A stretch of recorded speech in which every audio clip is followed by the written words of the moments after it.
मित्रांनो नमस्कार. मी अथर्व गोसावी. स्वागत आहे सर्वांचं आजच्या एका आपल्या नवीन लाईव्ह सेशनमध्ये. एक 13वा लाईव्ह सेशन आपण आज घेत आहोत म्युच्युअल फंडसाठी, तोही टोटली फ्रीमध्ये. आतापर्यंत आपले लाईव्ह सेशन्स म्युच्युअल फंड्सचे किंवा शेअर मार्केटचे जे काही झाले, कोण कोण रेग्युलरली अटेंड करत आहे मला सांगा, किंवा किती लोक फर्स्ट टाइम पहिल्यांदा आलेली आहेत सेशनला, तेही मला एकदा जरा कमेंट बॉक्समध्ये सांगा. सो जेणेकरून आपल्याला समजेल की किती लोक फर्स्ट टाइम इथे अटेंड करत आहेत, फर्स्ट टाइम आपल्या सेशनला जे ते आलेली आहेत. सो आजच्या संपूर्ण व्हिडिओमध्ये, आजच्या संपूर्ण लाईव्ह सेशनमध्ये म्युच्युअल फंडचा हा सेशन असणार आहे कम्प्लिटली. आणि यामध्ये मी तुम्हाला सांगणार आहे की म्युच्युअल फंड जेव्हा तुम्ही निवडता, किंवा तुम्ही आतापर्यंत जेवढेही म्युच्युअल फंड निवडलेले आहेत, त्यामध्ये कोणते कोणते रिस्क फॅक्टर आहेत आणि कोणते कोणते रिवॉर्ड फॅक्टर आहेत ते तुम्हाला बघायचे आहे. लक्षात घ्या, कोणताही शेअर निवडताना किंवा कोणताही म्युच्युअल फंड निवडताना किंवा कोणतीही इन्व्हेस्टमेंट करताना, त्या पर्टिक्युलर इन्व्हेस्टमेंटमध्ये रिस्क फॅक्टर आणि रिवॉर्ड फॅक्टर काय आहेत हे तुम्हाला समजणं खूप जास्त गरजेचं आहे. त्यानंतरच तुम्ही ती इन्व्हेस्टमेंट केली पाहिजे. ठीक आहे. फॉर एक्झाम्पल, आता मी तुम्हाला एक समजा एक प्रश्न विचारतो, की तुम्ही शेअर मार्केटमध्ये किती लोकं इथे जे ट्रेडिंग करतात? इथे असे किती लोकं आहेत जे शेअर मार्केटमध्ये रेग्युलरली ट्रेडिंग करतात किंवा डेली ट्रेडिंग करतात? मला एकदा जरा कमेंट बॉक्समध्ये सांगा. मी तुम्हाला ते त्या एक्झाम्पलच्या अनुसार सांगतो, की तुम्ही रिस्क आणि रिवॉर्ड फॅक्टर म्हणजे एक्झॅक्टली काय, नक्की काय, तुम्ही काय त्या ठिकाणी बघितलं पाहिजे. आता मी आपल्याकडे जवळचं एक्झाम्पल आहे शेअर मार्केट, त्यामुळे मी तुम्हाला शेअर मार्केटबद्दल विचारलं. ठीक आहे. सो शेअर मार्केटमध्ये जे पण लोकं ट्रेडिंग करतात किंवा ज्यावेळीही तुम्ही ट्रेडिंग करायला जाता, सो त्यामध्ये रिस्क फॅक्टरही असतात, रिवॉर्ड फॅक्टरही असतात. पहिला रिस्क फॅक्टर काय? पहिला रिस्क फॅक्टर त्यामध्ये असा असू शकतो, की बाबा शेअर मार्केटमध्ये तुम्हाला जर ज्या इन्स्ट्रुमेंटमध्ये तुम्ही ट्रेड करत आहात, पर्टिक्युलर इन्स्ट्रुमेंटमध्ये, त्यामध्ये जर तुम्हाला नॉलेज नसेल, तर तुम्हाला मोठा लॉस होऊ शकतो. ठीक आहे, मोठा लॉस होऊ शकतो. हा आहे शेअर मार्केटमधला रिस्क फॅक्टर. सोबतच शेअर मार्केट हे कंप्लीटली डिपेंड आहे, किंवा एखाद्या स्टॉक्समध्ये ट्रेडिंग करणं, ऑप्शन्समध्ये ट्रेडिंग करणं कंप्लीटली डिपेंड आहे, की त्या दिवशी मार्केट कसं वर्क करतंय. त्या दिवशी मार्केटमध्ये किती व्हॉलॅटिलिटी आहे, किती काम करत आहेत, कशाप्रकारे मार्केट तुम्हाला ट्रॅप करतं, यावरती सर्व काही अवलंबून असतो. त्याच प्रकारे जेव्हा तुम्ही म्युच्युअल फंड सारख्या इन्स्ट्रुमेंटमध्ये इन्व्हेस्टमेंट करायला जाता, सो त्या म्युच्युअल फंड सारख्या इन्स्ट्रुमेंटमध्ये रिस्क फॅक्टर काय आहे? जे समजा तुम्ही एखादा पर्टिक्युलर म्युच्युअल फंड निवडला एच-डी-एफ-सीचा. एक जस्ट एक्झाम्पल मी घेतो आहे. नाव कोणतेही म्हणजे असं स्पेसिफिक एच-डी-एफ-सी नाही सांगत आहे. समजा तुम्ही एच-डी-एफ-सीचा एखादा म्युच्युअल फंड निवडला. सो त्या स्पेसिफिक एच-डी-एफ-सीच्या म्युच्युअल फंडमध्ये किती रिस्क फॅक्टर आहे?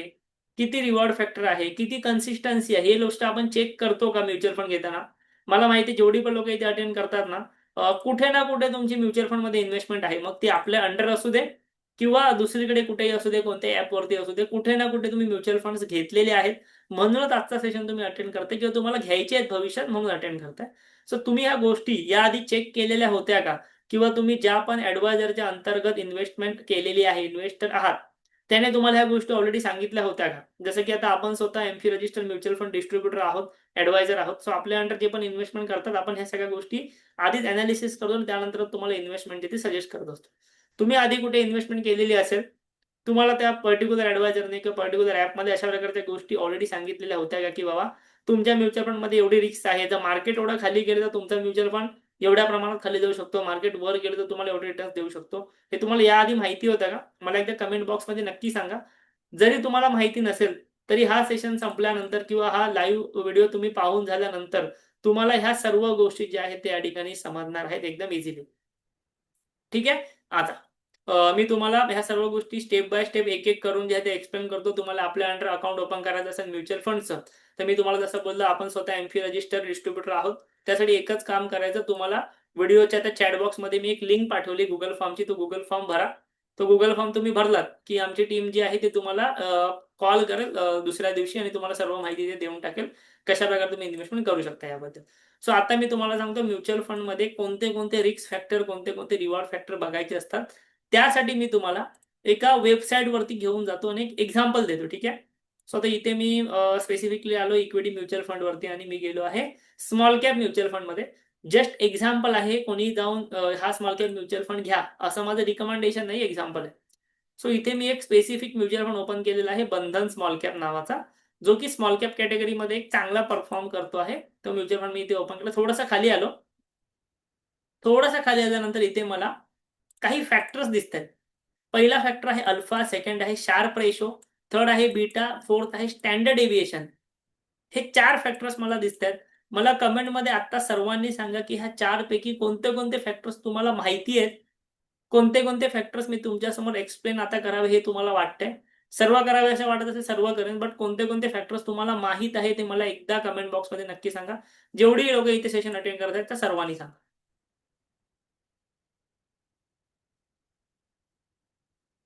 की जेवढे मी फॅक्टर तुमच्यासमोर ते दाखवले, अल्फा असेल किंवा बीटा असेल किंवा शार्प रेशो असेल, त्यातले कोणते कोणते फॅक्टर्स तुम्हाला माहीत आहे ते मला एकदा जरा नक्की सांगा.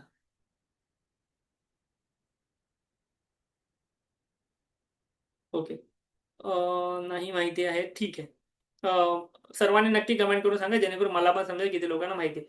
सुरुवात करूया आपण शार्प रेशोपासून. कारण की मला असं वाटतं की अल्फा आणि बीटा बऱ्याच लोकांना माहिती आहे. सो ते मी आता इथे मला जसं कमेंट आल्या त्यानुसार एक्सप्लेन नाही करत आहे. बट मी तुम्हाला या ठिकाणी सुरुवात करतो आहे शार्प रेशोपासून. ठीक आहे. शार्प रेशो म्हणजे काय? शार्प रेशो कशाप्रकारे पाहायचा? शार्प रेशो किती पाहिजे? हे मी तुम्हाला ह्या व्हिडिओमध्ये सांगणार. ओके. शार्प रेशोचा अर्थ काय होतो? सगळ्यात एकदम तुम्हाला सोपं सांगतो. शार्प रेशो जितका तुमचा जास्त असेल, शार्प रेशो जेवढा तुमचा जास्त असेल, शार्प रेशो जेवढा तुमचा जास्त असेल, तेवढा चांगला. सगळ्यात पहिला पॉइंट मी एकदम डायरेक्ट मुद्द्यावरती येतो. शार्प रेशो एखाद्या म्युच्युअल फंडचा जेवढा जास्त असेल तेवढा चांगला. का चांगला? शार्प रेशो तुम्हाला काय सांगतो? शार्प रेशो तुम्हाला रिस्क ॲडजस्टेड रिटर्न्स सांगतो. शार्प रेशो तुम्हाला एखाद्या म्युच्युअल फंडने किती रिस्क घेतली, एखाद्या म्युच्युअल फंडने किती रिस्क घेतलेली आहे आणि त्या रिस्कच्या तुलनेमध्ये त्याला किती जास्त रिटर्न्स भेटत आहेत हे शार्प रेशो सांगतो. सो शार्प रेशो जेवढा जास्त तेवढा अधिक चांगला. तर मला सांगा, एखाद्या स्टॉकमध्ये तुम्ही रिस्क घेता. एखादा स्टॉक तुम्ही ट्रेड करता त्यामध्ये तुम्ही रिस्क घेता समजा 5% ची, म्हणजे 5% लॉस होण्याची तुम्ही रिस्क घेता. सो ह्यामध्ये तुम्हाला रिवॉर्ड किती एक्सपेक्टेड असला पाहिजे? मला सांगा कमेंटमध्ये, जर एखाद्या शेअरमध्ये तुम्ही 5% 5%चा स्टॉप लॉस घेत असाल, 5%चा स्टॉप लॉस सेट करत असाल, तर त्यामध्ये तुम्हाला किती प्रॉफिटची एक्सपेक्टेशन पाहिजे? स्विंग ट्रेडिंगमध्ये, इंट्राडेमध्ये काहीही मला कमेंट बॉक्समध्ये सांगा. किती प्रॉफिटची एक्सपेक्टेशन पाहिजे? ॲट लीस्ट 5% पेक्षा जास्त पाहिजे. ज्याला आपण रिस्क टू रिवॉर्ड रेशो म्हणतो. शेअर मार्केटमध्ये ज्याला आपण रिस्क टू रिवॉर्ड रेशो म्हणतो, की बाबा जर मी ₹5 रिस्क घेतोय, तर मी ॲट लीस्ट ₹10 रिवॉर्ड एक्सपेक्ट करतोय किंवा ₹7 रिवॉर्ड एक्सपेक्ट करतोय. म्हणजे काय? जेवढं मला प्रॉफिट भेटणार त्याच्यापेक्षा कमी मी रिस्क घेतोय. बरोबर? हे लॉजिकल आहे, की तुम्ही जर ₹5 रिस्क घेताय, ₹10 प्रॉफिट तुम्ही एक्सपेक्ट केलं पाहिजे. त्याचप्रमाणे असतो हा शार्प रेशो. शार्प रेशो तुम्हाला काय सांगतो, की हा पर्टिक्युलर म्युच्युअल फंड जेवढे रिस्क घेतोय, त्या रिस्कच्या तुलनेमध्ये तो तेवढे चांगले रिटर्न्स देतो आहे का? हे तुम्हाला शार्प रेशो सांगतो. सो नेहमी शार्प रेशो हा जास्त असला पाहिजे. तर ह्या केसमध्ये बघा काय झालंय, या केसमध्ये तुम्हाला ह्या पर्टिक्युलर म्युच्युअल फंडचा शार्प रेशो जो आहे ना, तो कमी येतो, 1 येतोय. आणि ह्याचा जो बेंचमार्क आहे, बेंचमार्क म्हणजे काय असतं? बेंचमार्क म्हणजे किती लोकांना माहिती आहे आता? मी असं एक्सपेक्ट करतो, की तुम्ही जर दुसरीकडे कुठे म्युच्युअल फंड इन्व्हेस्टमेंट केली असेल, तर त्या ॲडवायझरने किंवा त्या ॲप्लिकेशनने तुम्हाला सांगितलं पाहिजे ह्या गोष्टी काय असतात. बट बऱ्याचशा ठिकाणी या गोष्टी सांगितल्या जात नाही. 99% ठिकाणी या गोष्टी सांगितल्या जात नाही. बट तुम्ही आपल्याकडे इन्व्हेस्टेड असाल, तर आपण आधीच हे नॉलेज तुम्हाला देतो. सो त्यामुळे तुम्हाला थोडंफार तुम्ही सुद्धा अवेअर होता, की काय चाललंय. ओके. आता एक गोष्ट लक्षात घ्या. बेंचमार्क म्हणजे काय? बेंचमार्क म्हणजे काय? की आता हा जो म्युच्युअल फंड आहे, हा कोणत्या कॅटेगरीतला आहे? हा जो म्युच्युअल फंड आहे, हा कोणत्या कॅटेगरीतला आहे? मला तुमच्याकडून थोडंसं ॲक्टिव्हनेस पाहिजे कमेंट बॉक्समध्ये. हा जो म्युच्युअल फंड आहे, हा स्मॉल कॅप कॅटेगरीतला. ओके. सो ह्या म्युच्युअल फंडची तुलना, ह्या म्युच्युअल फंडचं कंपॅरिझन मी कोणासोबत केलं पाहिजे? ह्या म्युच्युअल फंडचं कंपॅरिझन मी लार्ज कॅप म्युच्युअल फंड सोबत करणार का? तर नाही. ह्या म्युच्युअल फंडचं कंपॅरिझन मी करणार स्मॉल कॅप इंडेक्स सोबत. की एखादा स्मॉल कॅप इंडेक्स आहे, शेअर मार्केटमध्ये स्मॉल कॅप इंडेक्स आहे. त्या स्मॉल कॅप इंडेक्सच्या कंपॅरिझनमध्ये हा म्युच्युअल फंड कसा चालू आहे ह्याचं मी कंपॅरिझन करणार. मी स्मॉल कॅपचं कंपॅरिझन लार्ज कॅप सोबत नाही करणार, मिड कॅप सोबत नाही करणार. कारण की स्मॉल कॅप म्युच्युअल फंडचा बेंचमार्क आहे स्मॉल कॅप इंडेक्स. सो ह्याला म्हणतात बेंचमार्क. म्हणजे ज्या त्या म्युच्युअल फंडचं कंपॅरिझन ज्याच्या सेगमेंटच्या बेंचमार्क सोबत झालं पाहिजे. असं नाही की तुम्ही कोणत्याही गोष्टीचं कंपॅरिझन कोणत्याही गोष्टीसोबत करताय. एखादं सायकलचं कंपॅरिझन एखाद्या सायकलचं कंपॅरिझन तुम्ही 4 चाकी गाडीशी नाही करू शकत.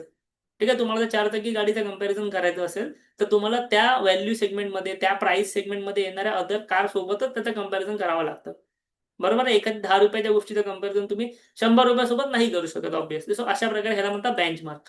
सो आता बंधन स्मॉल कॅप हा पर्टिक्युलर म्युच्युअल फंड तुम्हाला त्याचा शार्प रेशो आहे 1 आणि त्या तुलनेमध्ये त्याच्या बेंचमार्कचा शार्प रेशो आहे 4.5. म्हणजे तुम्हाला हा mutual fund poor risk adjusted returns देतो आहे. म्हणजे बंधन स्मॉल कॅप या म्युच्युअल फंडने जेवढी रिस्क घेतली आहे त्याच्या तुलनेमध्ये हा रिटर्न्स जो आहे तो कमी देतो असा रेशोवरनं दिसतंय. लक्षात घ्या, असं रेशोवरनं दिसतंय, पण ऍक्च्युअल रिअलमध्ये बंधन स्मॉल कॅपने फार चांगले रिटर्न्स डिलिव्हर केलेले आहेत. 26% CAGR त्याने गेल्या 6 वर्षात डिलिव्हर केलेले आहे, जे चांगले रिटर्न्स आहे. बट ऑन डेटा काय दिसतं, ऑन पेपर काय दिसतंय, की बाबा ह्याचे रिस्क ऍडजस्टेड रिटर्न्स त्याच्या बेंचमार्क पेक्षा थोडेसे कमी आहेत. शार्प रेशो कमी आहे, जो की नेहमी जास्त पाहिजे. सो म्युच्युअल फंड सिलेक्शन करताना एक गोष्ट लक्षात ठेवायची, शार्प रेशो जो आहे तो थोडासा जास्त पाहिजे. जेणेकरून तुमचा म्युच्युअल फंड जेवढी रिस्क घेतोय त्या तुलनेमध्ये तो रिवॉर्ड सुद्धा जास्त देतो असा त्याचा अर्थ होतो. किती लोकांना इथे असलेला शार्प रेशो समजला मला एकदा जरा कमेंट बॉक्समध्ये सांगा, त्यानंतर आपण थोडंसं पुढे जाऊया.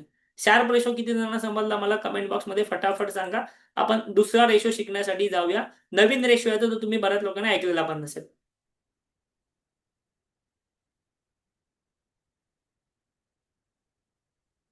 कमेंट बॉक्समध्ये सांगा शार्प रेशो म्हणजे काय समजलं. सिंपल शब्दामध्ये शार्प रेशो जास्त पाहिजे. शार्प रेशो म्हणजे काय, रिस्क ऍडजस्टेड रिटर्न्स. जेवढी रिस्क घेतली त्याच्यापेक्षा चांगले रिटर्न्स देतो आहे का, ते यस. जास्त दिली जास्त रेशो हा नेहमी पाहिजे. ठीक आहे. आता सेकंड थिंग, आता सेकंड रेशो जो आहे ना तो कदाचित या ठिकाणी इथे अवेलेबल नाही, या ठिकाणी दिलेला नाही, बट मी तुम्हाला शिकवणार. ठीक आहे. सेकंड रेशो जो आहे त्याचं नाव आहे, मी तुम्हाला इथे दाखवतो, त्या रेशोचं नाव आहे सॉर्टिनो रेशो. ठीक आहे. शॉर्टिनो रेशो म्हणजे काय, शॉर्टिनो रेशो कशा प्रकारे असतो तेही मी तुम्हाला सांगतो. शॉर्टिनो रेशो म्हणजे काय, की डाऊन साइडची रिस्क म्हणजे एखाद्या म्युच्युअल फंडची डाऊन साइडची रिस्क, डाऊन साइड रिस्क किती प्रोटेक्टेड आहे, एखाद्या म्युच्युअल फंडची डाऊन साइड रिस्क किती प्रोटेक्टेड आहे ते तुम्हाला शॉर्टिनो रेशो सांगतो. शॉर्टिनो रेशो हा सुद्धा नेहमी जास्त पाहिजे. म्हणजे जेव्हा आपण म्युच्युअल फंडमध्ये इन्व्हेस्टमेंट करतो आपल्याला एक गोष्ट लक्षात घ्यायला पाहिजे, की बाबा मार्केट जर पडत असेल तर असं तर नाही ना, की माझं म्युच्युअल फंड एकदम खूप जास्त खाली जाणार आहे, मार्केटच्या तुलनेमध्ये खाली जाणार आहे, असं तर नाही ना. सो त्यासाठी सॉर्टिनो रेशो बघायचा. सॉर्टिनो रेशो सुद्धा जास्त पाहिजे शार्प रेशो प्रमाणे, जेणेकरून सॉर्टिनो रेशोचा अर्थ असा होतो, की डाऊन साइड रिस्क किती प्रोटेक्टेड आहे. म्हणजे एखादा म्युच्युअल फंड जर पडायला लागला तरी डाऊन साइड रिस्क कशा प्रकारे प्रोटेक्टेड ठेवलेली आहे, कशा प्रकारे प्रोटेक्टेड केलेली आहे, हे तुम्हाला शॉर्टिनो रेशो व्यवस्थितपणे सांगतो. सो शॉर्टिनो रेशो नेहमी जास्त पाहिजे. आता ऑब्व्हियसली या वेबसाईटवरती तुम्हाला शॉर्टिनो रेशो या ठिकाणी डिस्प्ले होत नाहीये, दिसत नाहीये, बट म्युच्युअल फंडच्या बऱ्याचशा वेबसाईट आहेत ज्यामध्ये तुम्हाला हा दिसू शकतो. इथे दिसत नाही याचा अर्थ मी तुम्हाला शिकवणार नाही असा त्याचा अर्थ होत नाही. सो त्यामुळे ठीक आहे. सो सॉर्टिनो रेशो म्हणजे काय, तर तुम्हाला डाऊन साइड रिस्क जी आहे ती किती प्रोटेक्टेड आहे हे तुम्हाला सांगतो. सो तुम्ही तुमचा म्युच्युअल फंड घेताना सॉर्टिनो रेशो सुद्धा नक्की देतो, याच्या पुढे चेक करत चला. ठीक आहे. त्यानंतर थर्ड रेशो. थर्ड रेशो तर बऱ्याच जणांनी ऐकलेला पण नसेल. किती लोकांनी ऐकलेला आहे मला सांगा. थर्ड रेशो आहे इन्फॉर्मेशन रेशो. थर्ड रेशो आहे इन्फॉर्मेशन रेशो. मला फटाफट कमेंट बॉक्समध्ये सांगा किती लोकांना माहिती आहे इन्फॉर्मेशन रेशो म्हणजे काय. मी तुम्हाला वेळ देतो सांगायला. किती लोकांना माहिती आहे इन्फॉर्मेशन रेशो म्हणजे नेमकं काय.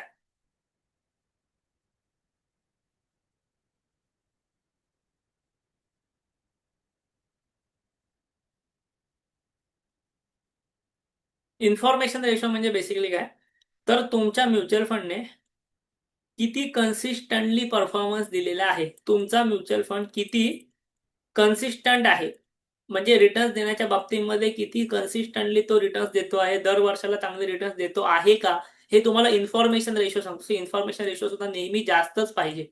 म्हणजे एखादा म्युच्युअल फंड 1 वर्षात चांगले रिटर्न्स देतोय, 2 वर्षात देतोय, 3 वर्षात देतोय, पण तोच म्युच्युअल फंड 10 वर्षात, 20 वर्षात, 30 वर्षात चांगले रिटर्न्स देतो आहे का, हे इम्पॉर्टंट आहे. ठीक आहे. आता समजा फॉर एक्झाम्पल मी तुम्हाला इथे एक म्युच्युअल फंड या ठिकाणी ओपन करतो. ते निपॉनचा समजा mid cap mutual fund. Okay. निपॉनचा मिड कॅप म्युच्युअल फंड किंवा निपॉन इंडियाचं नाव ॲक्चुअली वेगळं आहे. 1 मिनिट.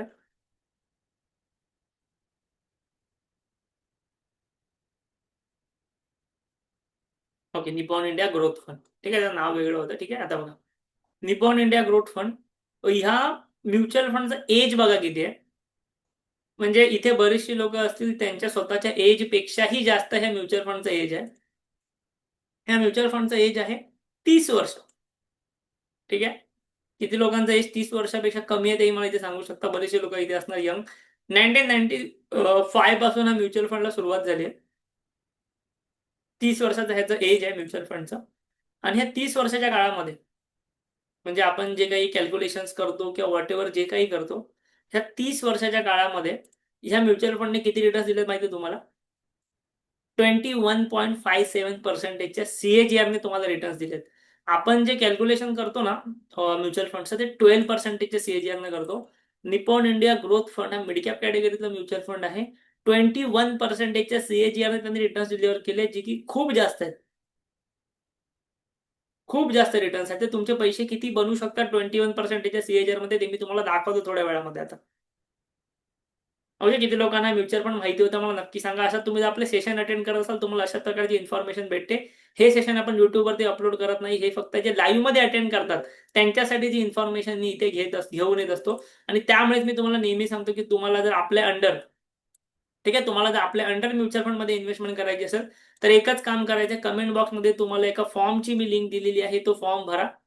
हा फॉर्म भरल्यानंतर फॉर्म म्हणजे काय, बेसिकली बेसिक माहिती आहे. फॉर्म भरा. फॉर्म भरल्यानंतर तुमची माहिती आमच्याकडे येईल आणि त्यानंतर आमची टीम तुम्हाला कॉल करेल, कॉन्टॅक्ट करेल, तुमचं अकाउंट आमच्या अंडर ओपन करून घेईल. आपण स्वतः म्युच्युअल फंड डिस्ट्रीब्युटर आहोत, एमफी रजिस्टर. ओके, डिस्क्रिप्शनमध्ये चॅटबॉक्समध्ये लिंक दिलेली आहे.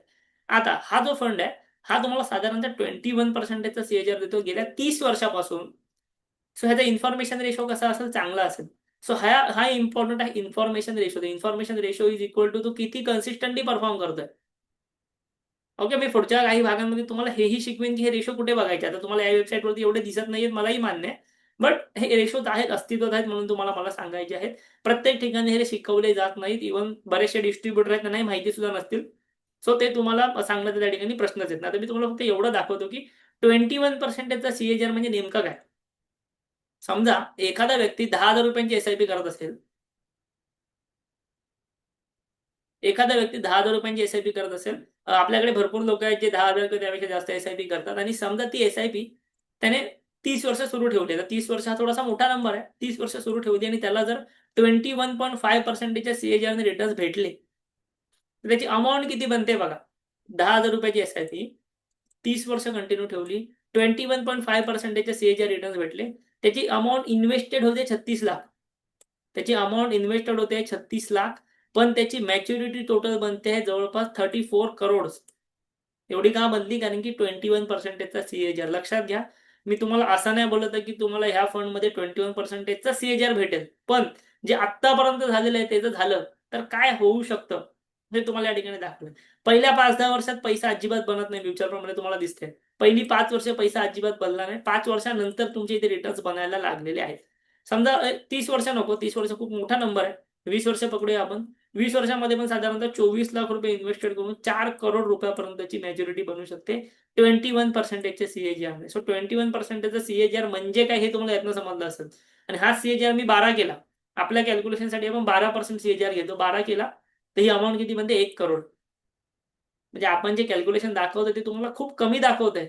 1 करोड रुपये फक्त बनतायत. पण त्या म्युच्युअल फंडने दिल्या 21.5 जे तुम्हाला पैसे तिथे 4 पट करताय. सो 21.5%चा CAGR इज इक्वल टू हे असतं. आणि लक्षात घ्या, मार्केटमध्ये असेही फंड आहेत ज्यांनी 21 पेक्षाही अधिकचा CAGR डिलिव्हर केलेला आहे. ओके, सो इन्फॉर्मेशन रेशोचं हे इम्पॉर्टन्स असतं. आता कोणते कोणते रेशो राहिले मला जरा सांगा कमेंट बॉक्समध्ये. मी तुम्हाला आतापर्यंत 3 रेशो तर सांगितले आणि आय होप सो की तुम्हाला ते फर्स्ट टाइम ऐकायला भेटलेले असतील. ओके, फर्स्ट टाइम ऐकायला भेटलेले असतील. ओके, फोर्थ रेशो म्हणजे काय? Standard deviation. Standard deviation. Standard deviation म्हणजे काय? स्टँडर्ड डेव्हिएशन बेसिकली तुम्हाला व्होलॅटिलिटी सांगतो. स्टँडर्ड डेव्हिएशन तुमचा एक जेवढा कमी असेल तेवढा चांगला. इथे मला स्टँडर्ड डेव्हिएशन दिसतोय का? हा, इथे बघा. स्टँडर्ड डेव्हिएशन दिसतो. स्टँडर्ड डेव्हिएशन जो आहे हा तुम्हाला व्होलॅटिलिटी सांगतो. स्टँडर्ड डेव्हिएशन म्हणजे काय? जेवढा स्टँडर्ड डेव्हिएशन कमी असेल ना, तेवढं ती चांगलं असतं. कारण की म्हणजे तुमचा म्युच्युअल फंड व्होलॅटाईल कमी आहे. स्टँडर्ड डेव्हिएशन म्हणजे तुमचा म्युच्युअल फंडची व्होलॅटिलिटी कमी आहे. तो व्होलॅटाईल कमी आहे. जे की तुम्ही mutual fund investor as a mutual fund investor तुमच्यासाठी चांगलं आहे की तुमच्या म्युच्युअल फंडची व्होलॅटिलिटी कमी आहे. सो स्टँडर्ड डेव्हिएशन हा नेहमी कमी पाहिजे. जेवढा कमी असेल थोडी व्होलॅटिलिटी कमी, तेवढं तुमच्यासाठी चांगलं, तुमच्या पैशांसाठी चांगलं. ठीक आहे. आता हे 4 रेशो मी तुम्हाला सांगितले. पाचवा रेशो सगळ्यात इम्पॉर्टंट रेशो आपल्यासाठी तो म्हणजे अल्फा. सध्याच्या कंडिशनमध्ये सर्वात महत्वाचा सर्वात इम्पॉर्टंट रेशो असेल तो म्हणजे अल्फा. अल्फा म्हणजे काय? तुमचा म्युच्युअल फंड बेंचमार्क पेक्षा किती जास्त रिटर्न जनरेट करतो. इथे बघा अल्फा म्हणजे काय? बेंचमार्कला तो म्युच्युअल फंड बीट करतो आहे का, बेंचमार्क पेक्षा जास्त रिटर्न देतोय की, ह्याला म्हणतात अल्फा. अल्फा म्हणजे काय तुम्हाला थोडक्यात जर सांगायचं झालं, मी प्रत्येक सेशनमध्ये अल्फा सांगतोय कारण की सध्या मार्केटमध्ये अल्फा मिळवण्यासाठी खूप चांगली संधी आहे, पण बरेचसे लोक ती घेत नाहीयेत. बरेचसे लोक अजूनही म्युच्युअल फंडमध्ये इन्व्हेस्टमेंट नाही करत आहे, जी की खूप चांगली संधी आहे. मी तुम्हाला इथे दाखवते. इथे बघा अल्फा म्हणजे काय. सोपं एक्झाम्पल समजा, शेअर मार्केट जे आहे ते त्याच्या लाईफ टाईम हाय पासून, निफ्टी जे आहे ते त्याच्या लाईफ टाईम हाय पासून करंटली एक 14% डाऊन आहे, बट सध्याच्या लेवल पासून ती लाईफ टाईम हाय पर्यंत जरी गेली तरी तुम्हाला रिटर्न्स भेटणार आहेत साधारणतः 16%. म्हणजे निफ्टी पडताना पडली 14%, पण त्याच लेवल पासून परत त्याच पॉईंट पर्यंत जाईपर्यंत ती रिटर्न देणार 16%. सो हे का? कारण की जेव्हा मार्केट पडत असताना जेव्हा तुम्ही इन्व्हेस्टमेंट करता तेव्हा तुम्हाला जास्त अल्फा जनरेट करता येतो. सोप्या शब्दात सांगायचं मी नेहमी एक्झाम्पल देतो. 100 रुपयाचा शेअर 50% पडला. 100 रुपयाचा शेअर 50% पडला, त्याची किंमत झाली 50 रुपये. पण आता ह्या शेअरला परत 50 पासून 100 वर जायचं असेल ना, तर 50% वाढून नाही चालत, मग 100% वाढावं लागतं. म्हणजे जर पडत्या मार्केटमध्ये तुम्ही चांगल्या ॲसेटमध्ये चांगल्या म्युच्युअल फंडमध्ये इन्व्हेस्टमेंट केला तर तुम्हाला जास्त अल्फा भेटू शकतो. बरेचसे लोक आम्हाला मेसेज करतात की बाबा मार्केट आता पडतंय, आता आपण वेट अँड वॉच केला पाहिजे, मार्केट वरती गेल्यावर इन्व्हेस्टमेंट केली पाहिजे, मार्केट वरती जायला लागल्यावर इन्व्हेस्टमेंट केली पाहिजे. लक्षात घ्या, मार्केट जेव्हा वरती जायला लागेल तेव्हा ते तुम्हाला इन्व्हेस्टमेंट करण्याचे चान्सच देणार नाही. मार्केट इथून इतक्या स्पीडने वरती जाईल, जेव्हाही जाईल, आजपासून 1 वर्षाने जाईल, 2 वर्षाने जाईल, कधीही जाईल किंवा 1 महिन्याने जाईल किंवा परवापासून जाईल, ते तुम्हाला इन्व्हेस्टमेंट करण्याची संधी फार कमी देणार. संधी तुम्हाला तेव्हाच भेटणार जेव्हा मार्केट पडतं आहे, एका इम्पॉर्टंट लेवलला आहे, तेव्हाच तुम्ही त्याच्यामध्ये थोडी इन्व्हेस्टमेंट करू शकता आणि हायर अल्फा जनरेट करू शकता लाँग टर्ममध्ये. लक्षात घ्या, म्युच्युअल फंड हे टूल आपण ट्रेडिंगसाठी वापरत नाही, हे इन्व्हेस्टमेंटसाठी वापरतो. तुम्हाला जर ट्रेडिंग करायची आहे तर म्युच्युअल फंड तुमच्यासाठी नाही. ट्रेडिंग करण्यासाठी बरेचसे इन्स्ट्रुमेंट्स आहेत. फ्युचर आहेत, ऑप्शन्स आहे, स्टॉक्स आहे, इंट्राडे आहे, स्विंग आहे, बिटकॉइन आहे किंवा तुमचा कमोडिटी आहे, ज्यामध्ये गोल्ड, सिल्वर, क्रूड ऑइल सर्व इन्स्ट्रुमेंट आहेत ट्रेडिंगसाठी. बट इन्व्हेस्टमेंट करायची आहे तर तुमच्यासाठी ऑप्शन आहे म्युच्युअल फंडचा. ठीक आहे. सो ह्याला म्हणतात अल्फा. आणि 6वा रेशो, आतापर्यंत मी तुम्हाला 5 रेशो शिकवले, ते समजलेत का मला एकदा कमेंट बॉक्समध्ये सांगा. त्यानंतर जे आहे ते आपण जाऊया शेवटच्या रेशोकडे, 6व्या रेशोकडे. त्या 6व्या रेशोचं नाव आहे ते म्हणजे बीटा. बीटा म्हणजे काय? बीटा जेवढा जास्त असेल ना, बीटा समजा तुमचा 1 पेक्षा जास्त असेल, एखाद्या म्युच्युअल फंडचा बीटा 1 पेक्षा जास्त असेल, तर ह्याचा अर्थ असा होतो की तो म्युच्युअल फंड इंडेक्सपेक्षा जास्त व्होलाटाईल आहे, बेंचमार्कपेक्षा जास्त व्होलाटाईल. आणि एखाद्या म्युच्युअल फंडचा बीटा 1 पेक्षा कमी असेल, याचा अर्थ तो बेंचमार्कपेक्षा कमी व्होलाटाईल आहे, जी की चांगली गोष्ट आहे. बीटा नेहमी कमी पाहिजे. ओके, बीटा नेहमी कमी पाहिजे. सो आता इथे आपण या म्युच्युअल फंडमध्ये येऊन बघूया निपॉनवाल्या. बीटा जो आहे तो कमी आहे, 0.97 आहे, 1 पेक्षा कमी आहे. सो याचा अर्थ हा खूप चांगल्या पद्धतीने काम करतो. हां, तर ह्याचा जो बेंचमार्क आहे तो 0.8 आहे. सो बेंचमार्कच्या तुलनेमध्ये जास्त आहे. बट बीटा जनरली 1 पेक्षा जर कमी असेल ना, तर चांगली गोष्ट मानली जाते. 1 पेक्षा कमी म्हणजे काय? की समजा हा इंडेक्स 1% पडला, हा मिड कॅप इंडेक्स 1% पडला, तर हा म्युच्युअल फंड 0.97% पडू शकतो असं. एकदम सिंपल कॅल्क्युलेशन. ओके. सो अशा प्रकारे जे ते तुम्हाला इम्पॉर्टंट गोष्ट आता मी तुम्हाला सांगतो बुलेट पॉइंट्स. ठीक आहे. सर्वांना समजलेलं आहे इथपर्यंत मला नक्की सांगा. आता मी तुमच्या समोर एक शॉर्ट नोट तयार केलेले आहे, तर आय होप सो तुम्हाला ते सर्वांना दिसत असतीलच. ठीक आहे. मी एक मिनिट, मला कमी करता येईल का? ओके, हां. ठीक आहे, शॉर्ट करता येईल. आता बघा, की रिस्क फॅक्टर्स आपण या ठिकाणी समजून घेण्याचा इथे प्रयत्न करतोय. इथे बघा, सगळ्यात पहिला रेशो आपण जो शिकलेलो तो होता Sharpe ratio. Okay, Sharpe ratio म्हणजे काय? जे मी तुम्हाला मगाशी एक्सप्लेन केलं. शार्प रेशो जेवढा जास्त असेल तेवढं बेटर. शार्प रेशो म्हणजे काय? Returns per unit of total risk. म्हणजे रिस्कच्या तुलनेमध्ये किती रिटर्न्स एखादा म्युच्युअल फंड देतोय. रिस्कच्या तुलनेमध्ये किती रिटर्न एखादा म्युच्युअल फंड देतो, त्याला म्हणतात शार्प रेशो. शार्प रेशो तेवढा जास्त तेवढा चांगला. Second, Sortino ratio. Sortino ratio म्हणजे returns per unit of downside risk. म्हणजे डाऊन साइड रिस्कच्या तुलनेमध्ये रिटर्न्स किती आहेत. म्हणजे जेवढा जास्त असेल तेवढा बेटर आहे. शार्प रेशो आणि शॉर्टिनर रेशो जेवढा जास्त असेल तेवढा बेटर असतो. थर्ड काय? Standard deviation. स्टँडर्ड डिव्हिएशन म्हणजे व्होलॅटिलिटी. व्होलॅटिलिटी जेवढी कमी तेवढं चांगलं. जेवढं कमी तेवढं चांगलं. त्यानंतर फोर्थ काय? Information ratio. इन्फॉर्मेशन रेशो म्हणजे कन्सिस्टन्सी. एखादा म्युच्युअल फंड किती कन्सिस्टंटली परफॉर्म करतो, जेवढा जास्त इन्फॉर्मेशन रेशो असेल तेवढा बेटर. आणि शेवटचे 2 रेशो म्हणजे अल्फा आणि बीटा, जे तुम्हाला माहिती आहे. अल्फा म्हणजे एक्सेस रिटर्न्स आणि बीटा म्हणजे इंडेक्सच्या तुलनेमध्ये, बेंचमार्कच्या तुलनेमध्ये व्होलॅटिलिटी. सो अशा प्रकारे 6 रेशो आहेत. तुम्हाला जर हवं तर 4चा तुम्ही स्क्रीनशॉट काढून घेऊ शकता. बाकी अल्फा आणि बीटा तुम्हाला सगळ्यांना माहिती असेल, मी भरपूर वेळा समजावतो, भरपूर वेळा समजावलेले आहेत. तुम्ही जर मला डेलीमध्ये अटेंड करत असाल, सेशन डेलीमध्ये अटेंड करत असाल, तुम्हाला हे माहिती सुद्धा असतील. ठीक आहे. सो नक्की तुम्ही ह्या गोष्टीचा स्क्रीनशॉट काढून घ्या. सोबतच तुम्हाला जर आपल्या अंडर म्युच्युअल फंड मध्ये इन्व्हेस्टमेंट करायची असेल तर तुम्हाला मी कमेंट बॉक्समध्ये एक फॉर्म दिलेला आहे. ओके, कमेंट बॉक्समध्ये तुम्हाला एक फॉर्मची लिंक मी ऑलरेडी दिलेली आहे. तो फॉर्म नक्की भरा. आमची टीम तुम्हाला कॉल करेल आणि तुम्हाला अकाउंट ओपनिंगची लिंक वगैरे सर्व जे काही ते त्या ठिकाणी नक्की सेंड करून देईल. ओके, सोबतच म्युच्युअल फंडचे आपले रेग्युलर सेशन्स तुम्हाला अटेंड करायचे असतील, तुमची इच्छा असेल की बाबा रेग्युलर सेशन अटेंड करावे, तर साधारणतः संध्याकाळी 7:30 वाजता आपण हे सेशन घेत असतो. तुम्हाला एकच काम करायचं आहे. व्हिडिओच्या कमेंट बॉक्समध्ये तुम्हाला टेलिग्राम चॅनलची लिंक आहे, ते नक्की जॉईन करा. व्हिडिओचा कमेंट बॉक्स ओपन करा. टेलिग्राम चॅनलची लिंक तुम्हाला आता भेटेल. तर जॉईन करा. तिकडे मी सर्व सेशन्स तुम्हाला डेली सेंड करतो. तुम्हाला जर आता तुम्ही समजा पहिला सेशन अटेंड करत असाल आणि तुम्हाला रेग्युलरली सेशन अटेंड करायची इच्छा असेल, तर टेलिग्राम चॅनलची लिंक कमेंट बॉक्समध्ये आहे, तिथे जावा, क्लिक करा, जॉईन करा तो ग्रुप. पुढच्या सर्व सेशनच्या लिंक तुम्हाला त्या ठिकाणी येतील. आमच्या अंडर इन्व्हेस्टमेंट करायचे असेल, नक्की गुगल फॉर्म भरा. त्या ठिकाणी तुम्हाला सर्व माहिती आमच्या टीमकडून दिली जाईल. एकदा की तुमचं अकाउंट आमच्याकडे ओपन झालं की तुम्हाला डेडिकेटेड रिलेशनशिप मॅनेजर आपण असाइन करतो, जो की तुमची सर्व हेल्प करण्यासाठी त्या ठिकाणी अवेलेबल असेल.